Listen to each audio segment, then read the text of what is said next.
All right. So, Rick, you weren't here last week, but I brought it. Okay?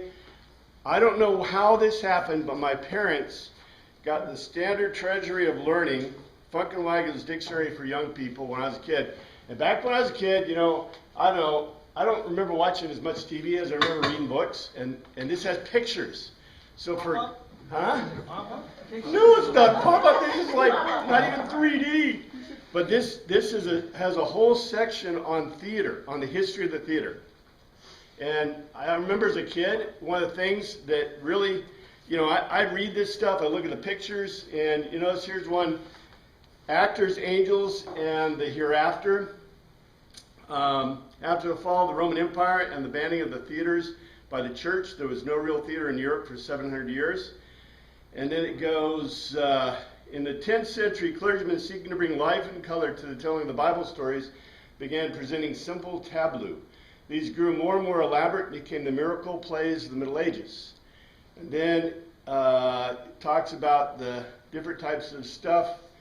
As pictures of miracle plays. Plays of the Middle Ages. Time of the guilds made up something like our trade unions.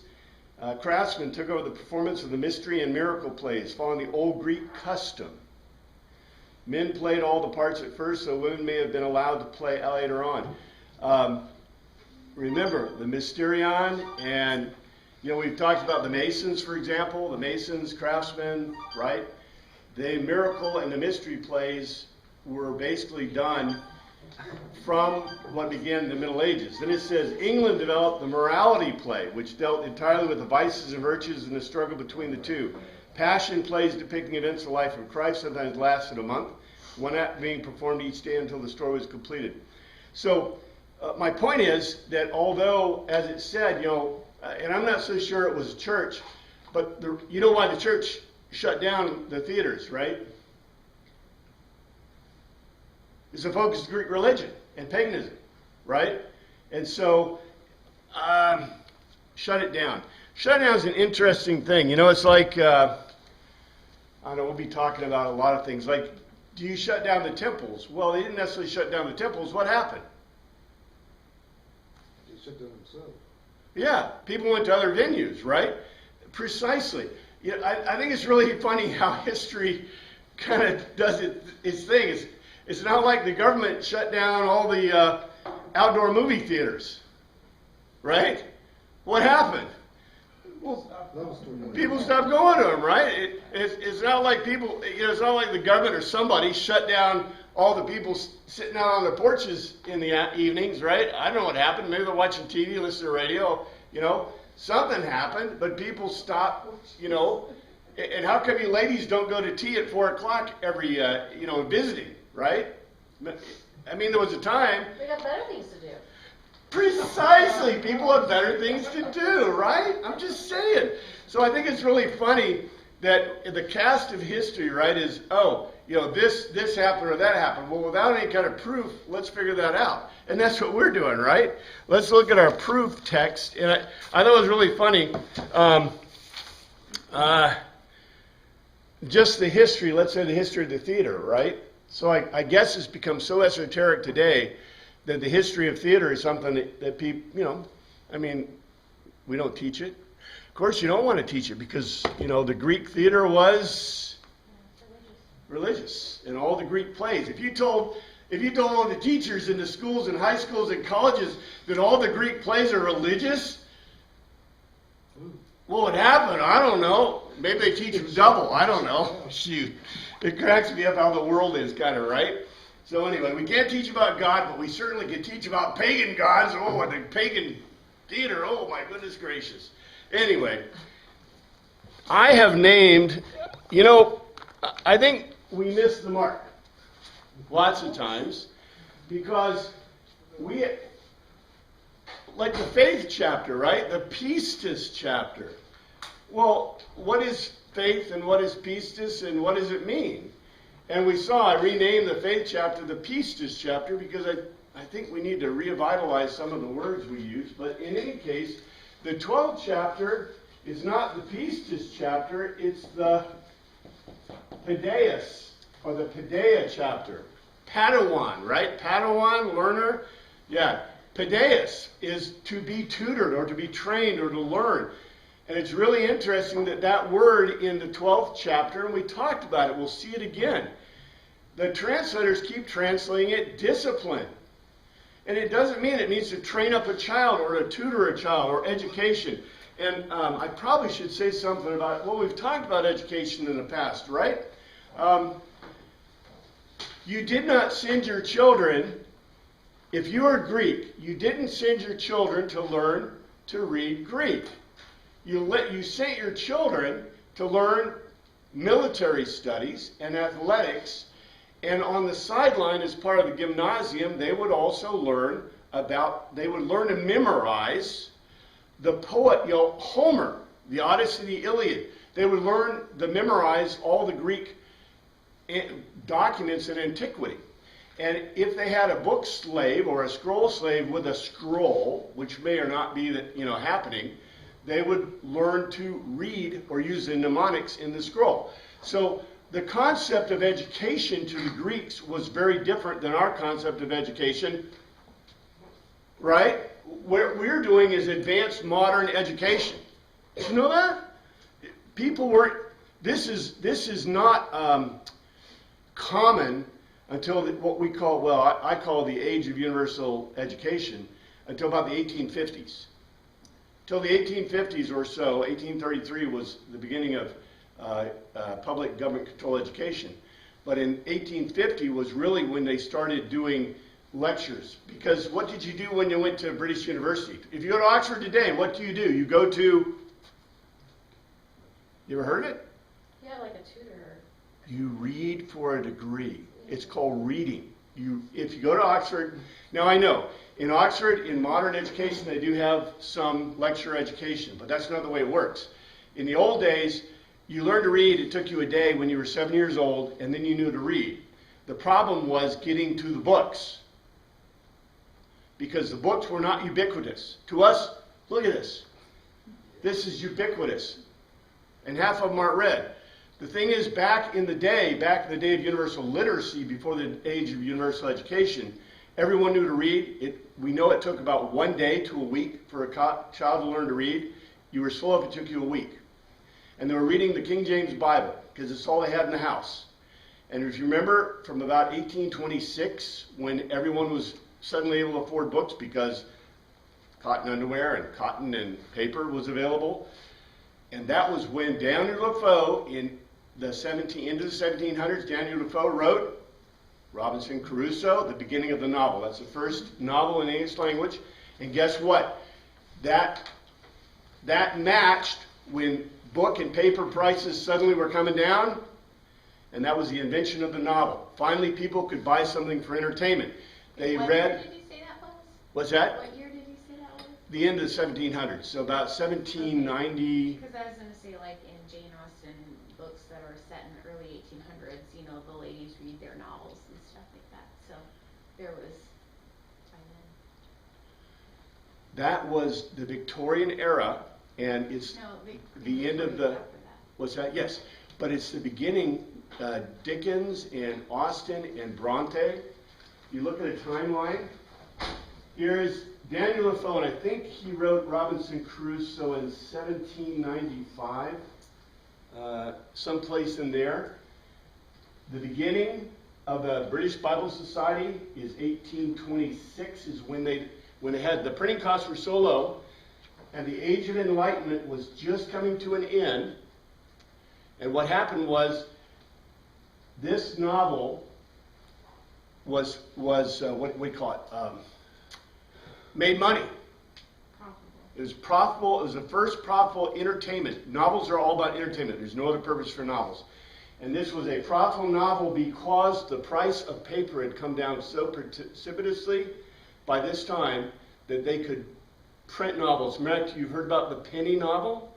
And so this is the first novel. Now after that, we're talking about around the early 1800s is when we started getting novelists, and basically the beginning of the Victorian era, really when we're seeing Dickens, the Bronte sisters, and yes, the people of the time, but they were not writing historical novels. They were writing present day novels, right? About what their society was like then. And so really, we have a friend who's an expert in British literature could tell you exactly when this happened. But there are specific dates involved with this. So in this period, everybody wanted to have a Bible from the printing press. What is it, the beginning of the printing press, 1450 or so. The price of books went down from $50,000 a copy to $5,000 a copy, which meant that wealthy families could begin to buy books. And the price of books went down like this. And then in this age, right at the end of Enlightenment, they went down like this. So the price of a book went from, $5,000 to maybe $100. Lionel, didn't they also produce their novels serial, like Yes. in a weekly newspaper or whatever? Which meant you didn't have to purchase the whole book. But part of that is the point of paper products, right? But yeah, they produce it serially in chapters usually in the books. So, yeah, what does this have to do with life? The thing is with life, yes ma'am? According to what I'm seeing, Robinson Crusoe was first published in 1719. 1719? No, that's way too early. It was the end of Well, he was born in 1660. And 16... Yeah, like this is on Britannica.com, 1719. I've got 1791 as a reversal. 1791 sounds more right. 1791 is more correct. What are they saying? 1719, that's what I've seen on 3 sites now. Britannica.com. Huh? No, it's it's right at the end of the Age of Enlightenment. Wow, that's funny. Okay, Google's not working for us. AmericanLiterature.com says 1719. But Wikipedia says maybe that's when it was 1719. written, but when was it produced? That's what it said published. What? Okay, it'll be... 1719. It says first published in London in 1719. Yeah, when it first been published, but it wasn't published in mass or something. I don't know. Well, Probably talking about being published in mass, so people can afford to get it. A lot of books were published for this. well, no, we're looking at the first publication date, and mine, I've seen a lot that says 1719, which is, all right. Maybe it was a reversal of 1791. Anyway, the thing is that this is when you see books, novels come into being, is really during this period. And so, because of paper price decrease. But it's all related to each other. Yes, sir. When did they start using wood instead of cotton for paper? That is way late, like at the beginning around the 20th century. And a lot of that was because it just was cheaper to manufacture. And in the United States, that's what we started doing, is using wood products, wood pulp products to make paper. This So- says before the end of the year, that is 1719, the first volume had run through 4 editions, so apparently it's pretty popular. Okay, right away. well, I'll go for that. And so the point is that that would mean that it's more like the middle of the Enlightenment period. But in any case, what we have is that is the ascent of the beginning of the novel, in English anyway. So you're seeing the beginning of novels in the English language. And by the way, there are a few earlier novels, but not any that really made any, because they couldn't, right? Pilgrim's Progress was earlier. They don't consider that to be a novel. It's really funny.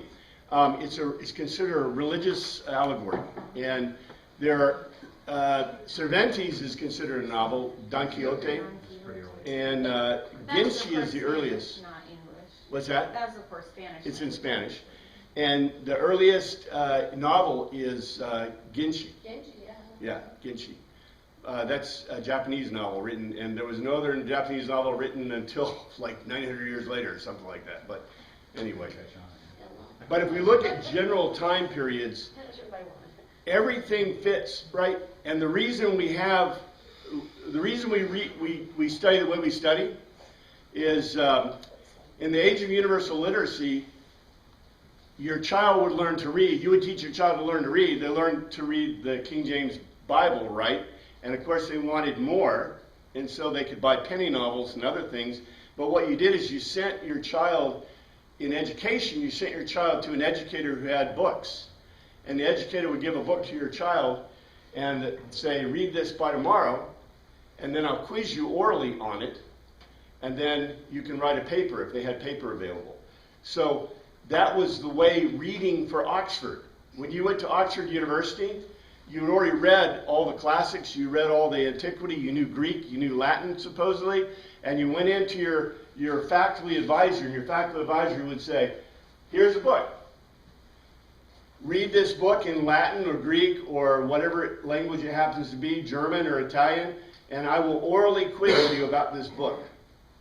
And then you would get an oral quiz. Usually they wouldn't have it. Sometimes they'd have you write a paper, but you would go through all your studies doing that, and you would read for your degree at Oxford. And at the end of reading for your degree, then your tutor, your faculty advisor would give you an oral test, and usually you'd have a written test. It's not like today, and what we call lecture method, this is considered a more effective method. This is considered a more effective method. And by the way, the British grading system, I don't know how well they use it right today, but the way the British grading system works is if I give you a paper and you give me back everything that I taught you, you get a C. If I give you a paper and you give me back more information than I taught you, you get a B. And if I give you a paper and you give me back information that is astounding, astonishing, and synergizes from what I taught and other stuff you learned, you get a A. It ain't average, baby.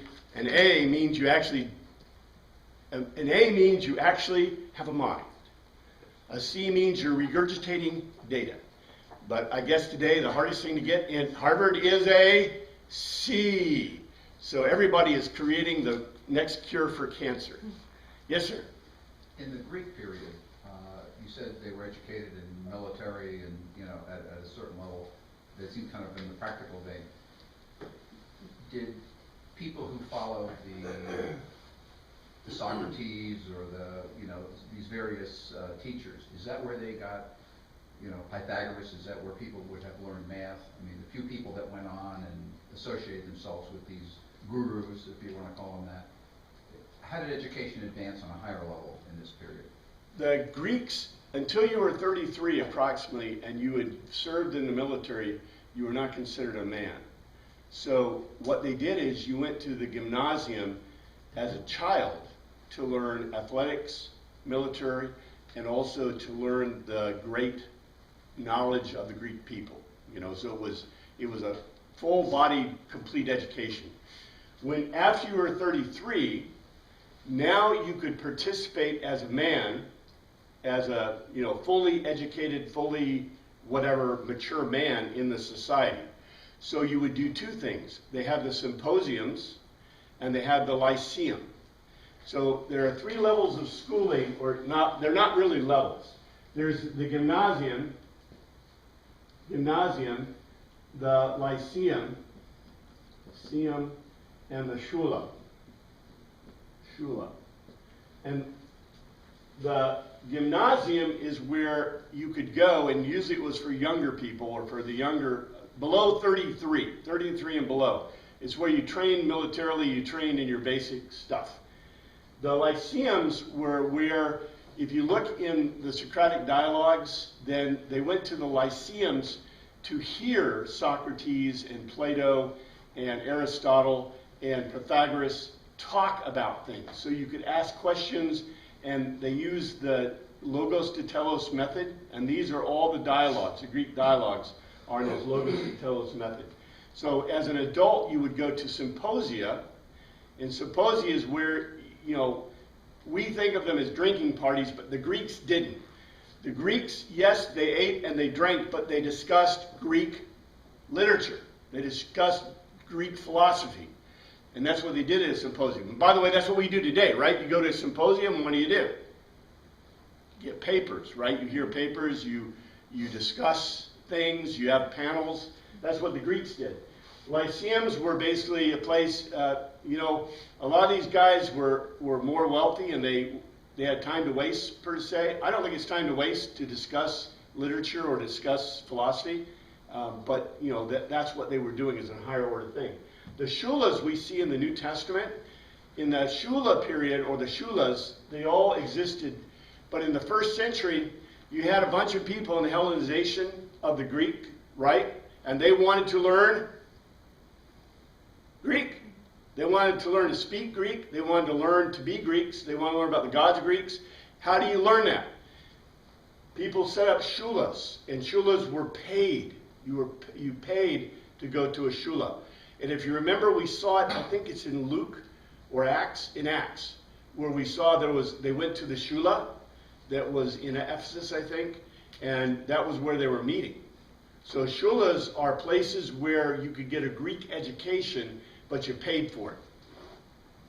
And by the way, this was also complained about. If you remember, they accused Socrates of taking money for educating, which they consider kind of a negative, which is really interesting. Being they call him a rhetorician.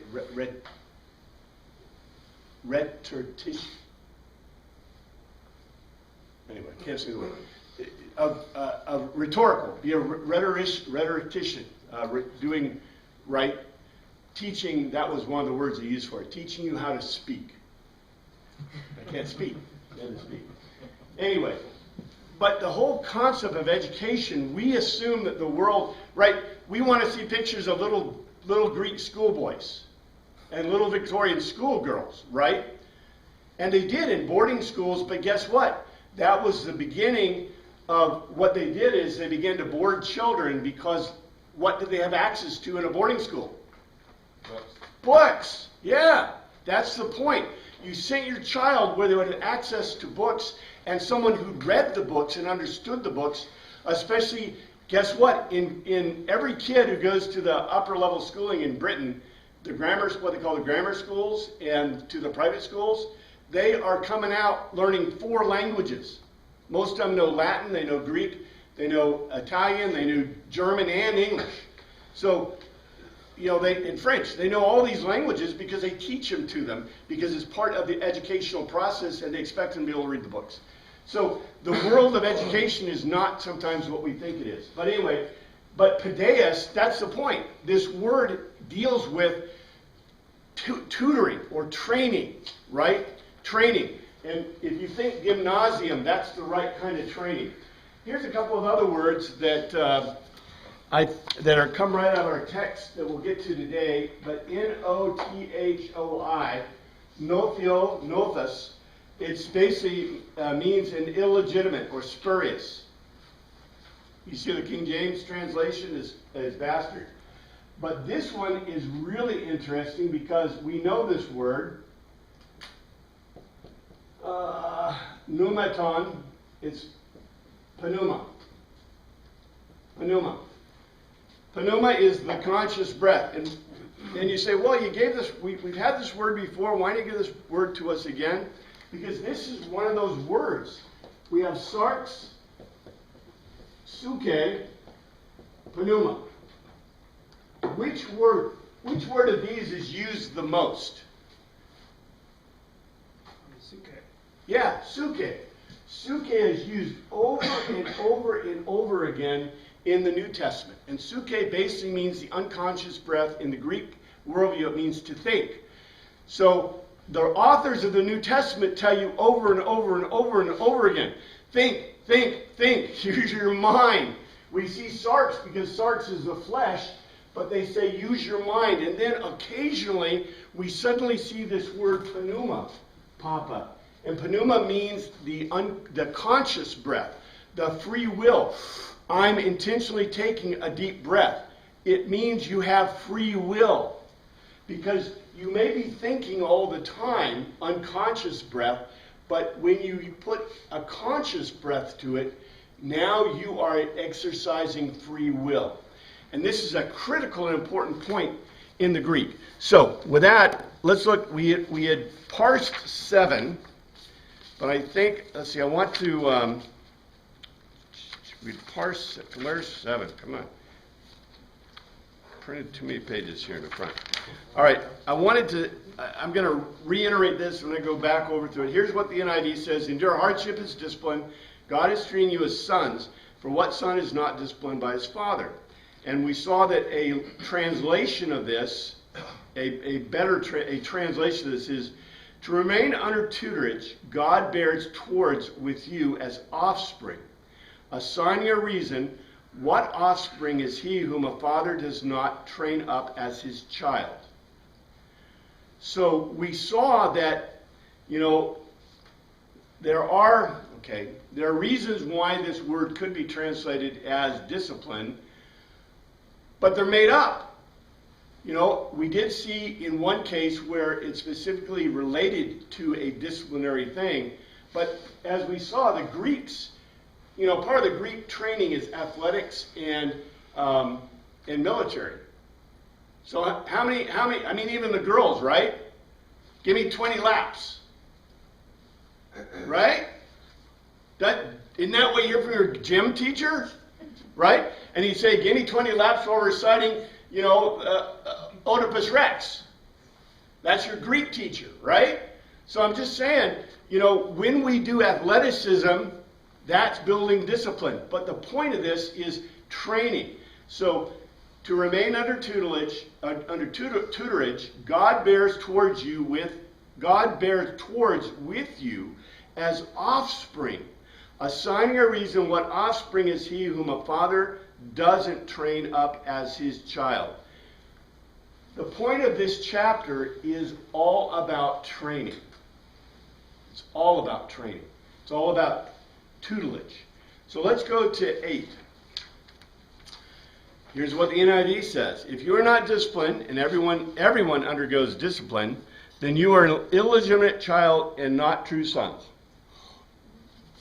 Okay, let's see what this says in the Greek. But, they, if, ye be, esti, you are. This is a no kidding, ego eimi type statement. You are, esti, without, choris, add a space, not chastisement, paideia, tutorage, training up a child.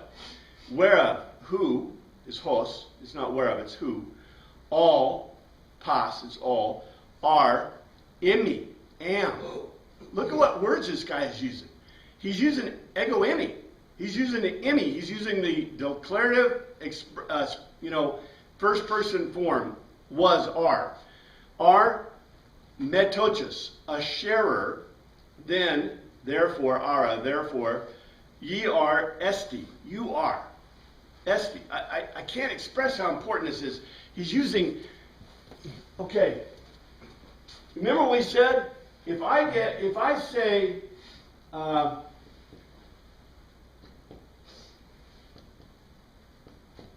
this is basically I am.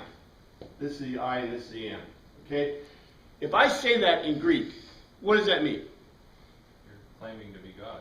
Well, not necessarily I'm claiming to be God. I'm making an absolute statement of expression. So if I say I am king and I'm not a king, you should be laughing. Right? People, if I say I am a man to a Greek person, they'd be like, duh. Yeah, are you an idiot? Right? Because, duh. Right? In the ancient languages, you don't make declarative statements. You seldom say, I am. There's no reason to. You seldom say, you are. There's no reason to. You remember? How many times have we seen them say, you are, we are, they are, right? They don't say that. There are, in the English language, what do we call it? The expository identity. Identity form has become ubiquitous in our language. It's used for everything. I am hot, I am cold, I am here, I am there, I am everywhere. You even see in kids' books. You're like, wow, okay, couldn't you pick a better verb? The point is, in ancient languages, they don't do that. They don't use that. So when you see the ego eimi, or in this case, we're seeing twice, he said, esti. Esti. Esti means you are. So we see it says, therefore, Esti, you are bastards, nothos, illegitimate sons, and not sons, not offspring. Here's a literal translation. But if you are at a space, tutorage, who all am a share, therefore you are illegitimate sons and not offspring. Here's a translation. But if you are at a space from tutorage, all who am a share, therefore you are illegitimate sons and not offspring. All right. Do you see the difference? Let me read the NIV again. If you are not disciplined, and everyone undergoes discipline, then you are illegitimate children and not true sons. Here's a translation. But if you are at a space from tutorage, from training, all who am a share, therefore you are illegitimate sons and not an offspring. In the case of the NIV, whose fault is it?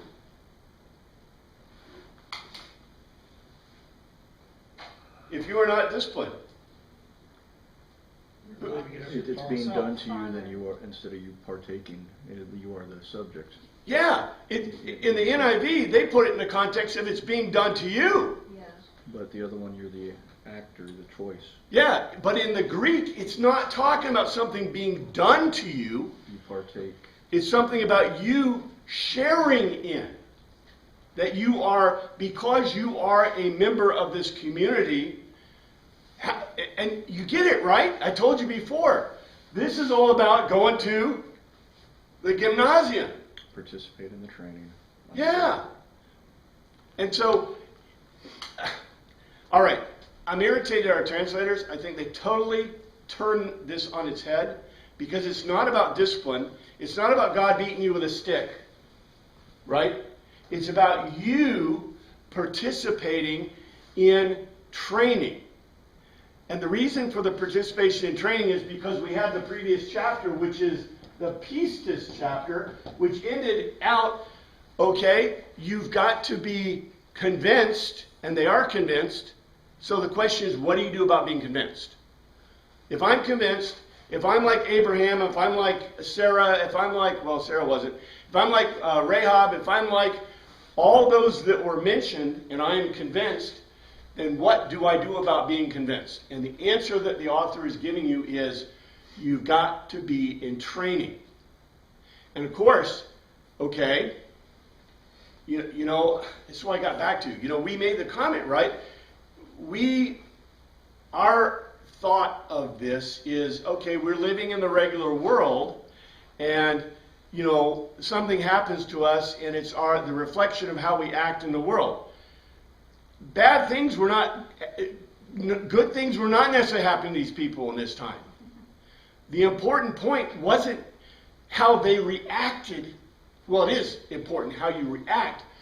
But what the author is saying, don't react. Right? Okay, so I lose my job as a mechanic doing something. What should I probably do? I should get an education, right? If I can't get a job as a mechanic doing what I did before, I should go find something else. You know, that's maybe not a good example. If I had a job as a buggy whip maker, and suddenly there is no buggy whips needed to be made, I should probably go figure out something else to do, right? What the authors are telling them is, okay, something happened, your life isn't happy or whatever, you're in Alexandria, you have been kicked out of Jerusalem, but how do you solve the problem? You don't sit in the epi-synagogue, you don't go to the fake temple there, you don't do this, you don't do that, you enter into training. You train. You train to, well, the evangelium, right? To pass on the gospel. Because you are convinced. Lyle, doesn't it go back to me? It always goes back to that first verse of 12 where it says, let us throw off everything that hinders and sin that so easily entangles and let us run with perseverance. I mean, all of this training and all of that is going to help them throw off all those entanglements, all of that stuff. Yeah, and I didn't put in the first verse. What I've done later on, because it begins to refer back to the first verse. But remember the first verse of this chapter? When we translate it, there is a cloud of witnesses, right? It gives you the impression of a race. And there are the people watching the race. And you don't know whether, it's not clear if it's a participant, if he's talking specifically about he's intentionally vague, okay? Are the people participants or are they observers, right? And then there is the cloud of witnesses, right? So here's our guy running the race. It gives the impression of training, of exercise, of doing. And yet there is a cloud of witnesses that were martyrs, right? Martyrs, witnesses in the Greek. Not those who were killed for their faith, but rather people who were witnesses to the faith. And so this is a recurring theme within the context. And what Tammy says is right on. You know, that idea of perseverance. But if you want to win the race of life, you got to, And train. well, you got to train. Yeah. I mean, okay, so any of you want to do a 100-yard dash? You want to compete? You know, some of you might be able to do pretty well, but if you haven't been in training, you're going to be pretty bad at it. You know, today, our 100-yard dash, we may think it's book knowledge. Isn't that funny?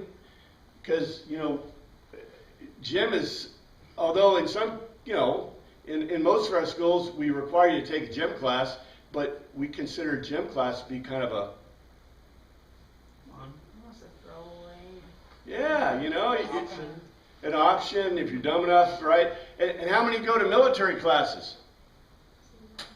There ain't no military classes, and that's pretty interesting. The Greeks thought it was so important that was primary for their gymnasium, but we don't. Here in Switzerland.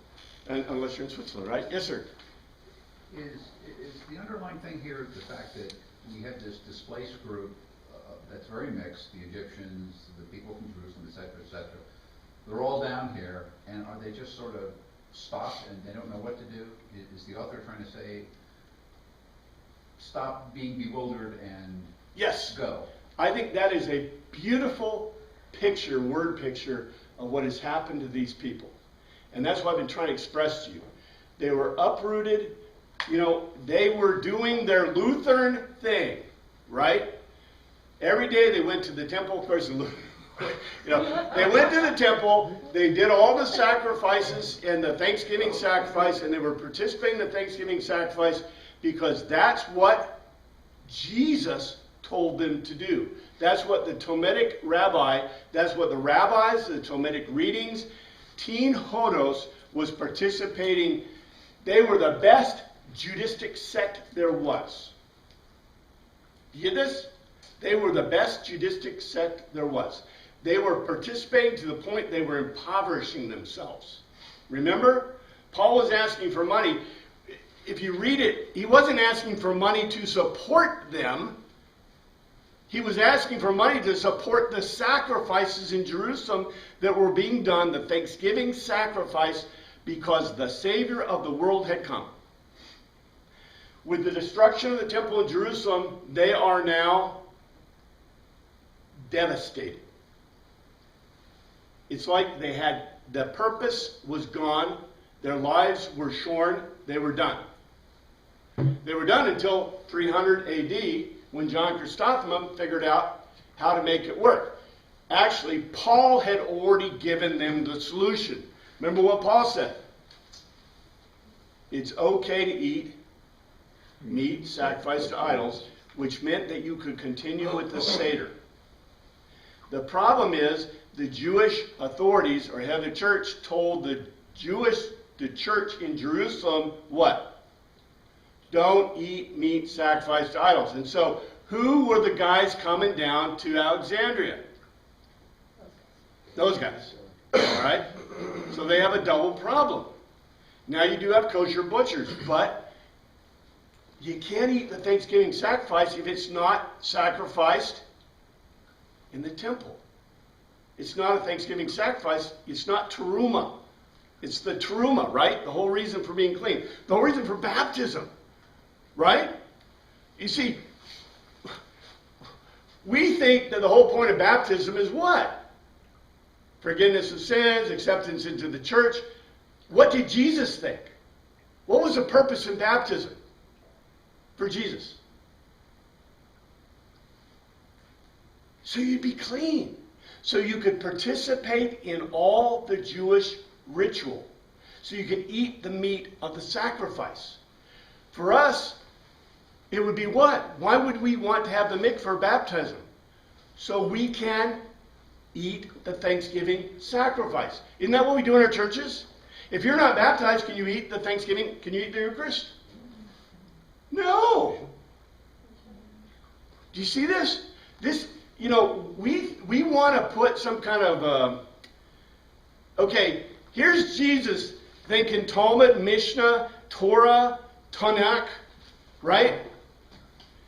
And so when he says something, what is he adding to? Torah, Tanakh, Mishnah, Talmud. He's not, he presumes that you understand everything. He presumes that you comprehend at least the Torah when he makes his statements. And so the Torah is all about Terumah. And so when Jesus says, or when Paul says, believe in the Lord Jesus Christ and be baptized and you will be saved in your house. His point is, that is an addition to the Torah. Because what does the Torah allow you to do once you've been baptized, or the mikvah? Now you can participate in Terumah. Now you can eat of the Thanksgiving sacrifice. Now you are a Jew. At least part of Teen Hodos, right? And that was also ruling the council. What, do they have to be circumcised? No. They need to be baptized. And they need to go to the synagogue and learn. Because if you know the Torah and the Tanakh, guess what? All of a sudden, Jesus' words and the words that are given to you are meaningful within the context. But if you don't, that's why they told them, right? Go to the synagogue. Maybe every church needs to have a rabbi. Because if you have your rabbi, then you can learn the very important things about the Torah and Tanakh, right? And then apply them to the New Testament documents, which then gives you Jesus' view of the world and our Hebraic writers' view of the world. It's all historical. It's all historical. Okay, now let's look at 9. Moreover, here is NIV. Moreover, we have all had human fathers who disciplined us, and we respected them for it. How much more should we submit to the Father of our spirits and live? I want to point out to you something. Has anybody ever read this in the NIV or King James and said, you know, what's wrong with this? Is this really telling me anything? Because the translation isn't telling you anything. Let's see what it says in the Greek. Furthermore, moreover, etia, we have had, echo to hold, not we have had, but to hold, fathers, pater, of, it's not of, it's the, our Haman of us, sarx. Sarx. Sarx. Whenever they put the sarx word in, you're looking for the others. I'm just telling you. Sarx. Which is added, corrected. Padatus, not corrected. A trainer. It's not corrected. It's not disciplined. It's a trainer. Us is added. And, kai, we gave. Entrepo, to invert. To invert. It also can mean respect, but it has to have a determinant in there. Them is added reverence. Entrepo, it's to invert. It's the same word. Shall we hupotasso? Now wait a second. How they get shall we out of hupotasso? You know, hupotasso is one of those words, right? Hupotasso is to subordinate or to stand ahead of. It's basically, it means to defend. Not much, polis, much. Rather, malon is more. Be in subjection, hupotasso, to subordinate. Unto is added the pater of pneuma and live. Okay, this is, let's see what it literally says. Moreover, to hold fathers of our flesh a trainer. Moreover, to hold fathers, the of our flesh a trainer. And to invert, to respect not much more, to subordinate the father the free will, the spirit, conscious breath, and live. So here's the translation. Moreover, to hold the fathers of our flesh, our trainer, and to not respect much more the Father to subordinate our free will and live. The translation in the NIV says nothing. The Greek says something very important. It says, moreover, to hold the fathers of our flesh, our trainer. So the fathers of our flesh are our trainers, right? And not to respect much more the Father to subordinate our pneuma, our free will, and live. In other words, you subordinate your free will to your Father because He trains you, your flesh. Actually, you subordinate your sarx to your Father, right? Your physical father. But you subordinate your pneuma to God, your Father, who is your trainer. Do you see how important this is? Have you ever heard this before in the New Testament or anywhere? The point of subordinating your free will to God. This is a critical statement. It's not just a training statement. How did those who were in the Pistis chapter, how did they achieve what they achieved? It was because they subordinated their free will to God the Father. I'm getting irritated at our translators. You see what they've done? Father of spirits? That just doesn't make any sense in this context. I mean, It makes no sense in this context. Remember, this is the Paideia chapter. This is the training chapter. So if you follow what the authors tell you to do, you will therefore be able to accomplish what you need to accomplish. So let's go on. Well, there is one from Maccabees. I don't know if I put it in there, but Maccabees, let's see. When he arrived at the treasury with his bodyguard, let's see, it's Maccabees 9:3-24. But when he arrived at the treasury with his bodyguard, then, this second Maccabees, sorry. Then and there the sovereign of the spirits and all authority caused so great a manifestation that all who had been so bold as to accompany him were astounded by the power of God and became faint with terror. Whatever. The point is, there is one whole thing that they found in all the apocryphal documents that talks about the sovereign of spirits. Okay, and pneuma was translated. In any case. how come these translations, like I have ESV, would be passive? Like, should we much more be subject to the Father rather than subject ourselves? And why do they put that passive construction on? They may not be totally wrong in applying a passive construction. However, I'll point out this to you. The Greek is a lot less complex than English. So Greek does not have, all right, boy, this gets really difficult. You know, in English, we have I am, I was, I will be. Then we have helper verb system. These aren't really helper verbs. These are part of the verbal construction. I shall be. I might be. See what's a passive construction.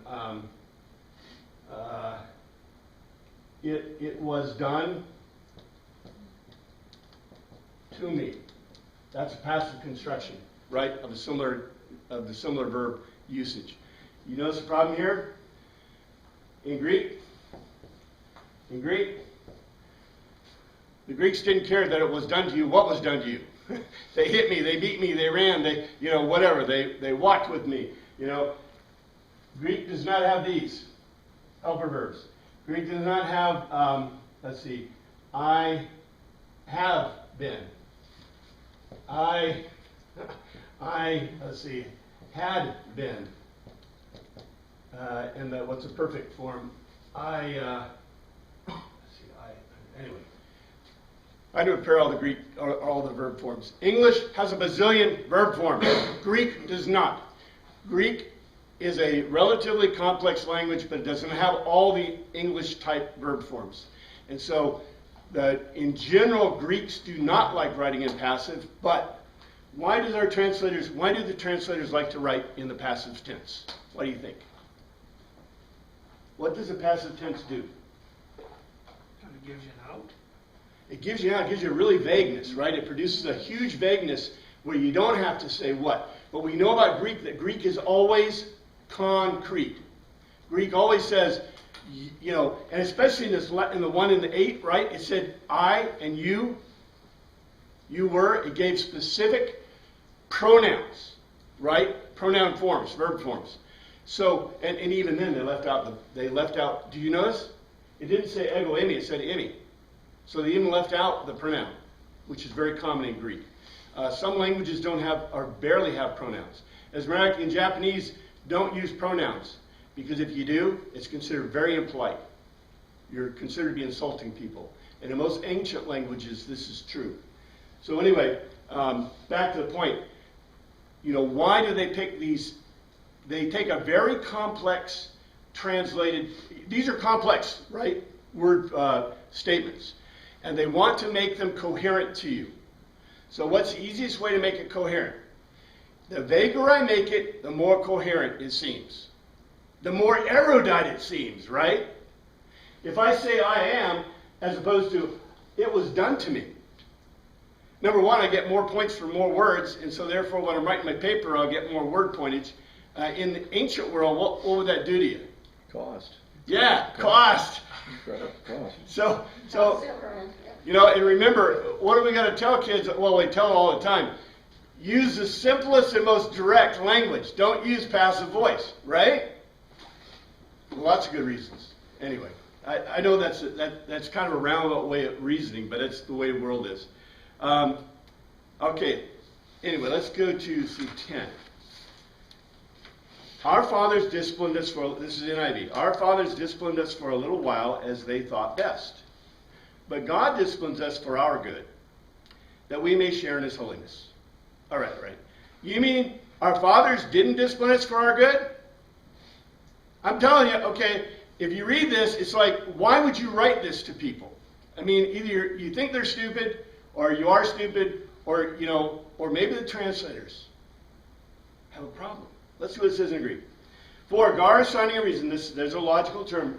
Assigning a reason, it's not they, it's thee. It could be a they, but that's all right. Verily, men, in fact. Verily, men, in fact. For, pros. For, to, a is added. A few oligos, puny, hermentia, chasten. It's not chasten, it's pedeo, to train up a child. Us is added after kata is down, their own, themselves. The pleasure, it's not pleasure, it's to think, it's dokio. But they, he, the, for, epi, over. Our is added, profit, some pharaoh, to bear together, to contribute. That, ice into, we is added, might be partakers. Meta lambano, mid to take, to participate, of the autos holiness, hagiotis, sanctity. The thing I want to note is, you notice all the pronouns that are added? English uses lots of pronouns, Greek does not. Greek does not tend to use pronouns. It tends to be assumed by the verb, like a lot of other languages. But in any case, here's what a literal translation of this is. Assigning a reason, the in fact forward to puny days, to train up a child down themselves, the to think, but the over to bear together, contribute, into to participate, the himself sanctity. The word Lord in God is not in there at all. So here's a translation. I know this is kind of wordy and hard to understand. Assigning a reason, the fact that toward a few days they themselves train up a child as they think right. Assigning a reason, the fact that toward a few days they themselves train up a child as they think right. But moreover, they bear together that they participate to the himself sanctity. In other words, what does the proper training up of a child by the father do? education in Christ's holiness, the spiritual things. Yeah, what the authors are saying is it's totally opposite of what our translation is. The translation says, our fathers disciplined us for a little while as they thought best, but God disciplined. God isn't in there. There's no God in there. For our good that we may share in His holiness. No, what it's saying is, it's saying, and there's going to be a transition, right?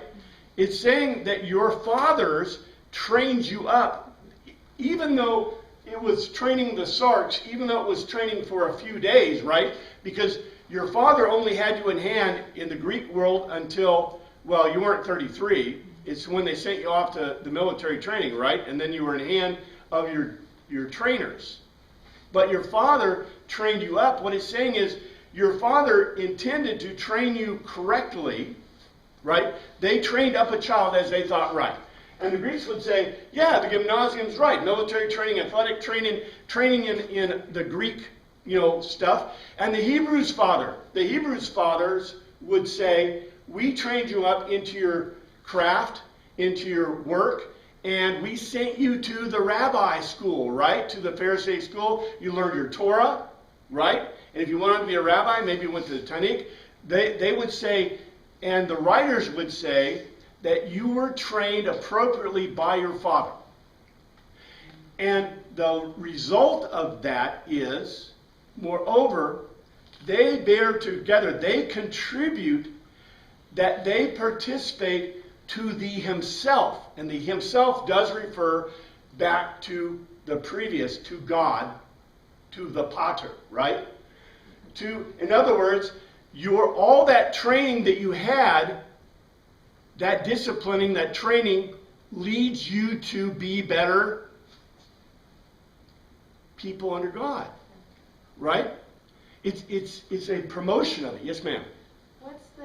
You're saying how Greek, the pronouns are assumed by the verb form. Yes. So in like the English translation, they have they as the pronoun in the first half and he in the second half. What do the verbs then imply? Is there a reason that they chose to do it that way? Well, the verb forms themselves. So I did that myself in the translation, assigning a reason, the fact that toward a few days, they themselves. So the presumed form of the verb is a plural, right? Plural. And so we in the English, we add in our pronouns, right? Now they do have the reflexive pronouns, so there's a themselves and altos in there. Train up a child as they think right. But moreover they bear, and this is the thing, right? The next part of that, the presumed, and they tried to do it, because you see in 10, our fathers disciplined us for a little while as they thought best. Right. But then in the second half of the sentence, they changed to he as singular. Yes. So what is the Greek? Well, you notice what they did. They put God in there to refer to he. They put God, which it probably does refer to in the previous thing as a reflexive pronoun. But you notice what they did. They played a little game there. It's not a passive game, but they played a little game. The game they played with us is, the translation says, but moreover they bear together, that they participate to the himself sanctity. There's only one reference to a reflexive pronoun that is not a plural, and that is a singular in there. So what they did is they played the game with the translation to make the verb forms fit what they thought the translation should be. So the he in the second half of the sentence could be a father, like an earthly father could refer to? No, I think it refers back to the himself. It refers back to the reflexive pronoun of the previous one of the spiritual. It's not the father of spirits. It's the father that you give your free will to the spirits. Anyway, I think we ran out of time. There's no buzzer, so I'm sorry. Thank you, Father, for your word. We pray you look after us this week. In your name we pray, amen. Will you step all the buzzer at the beginning?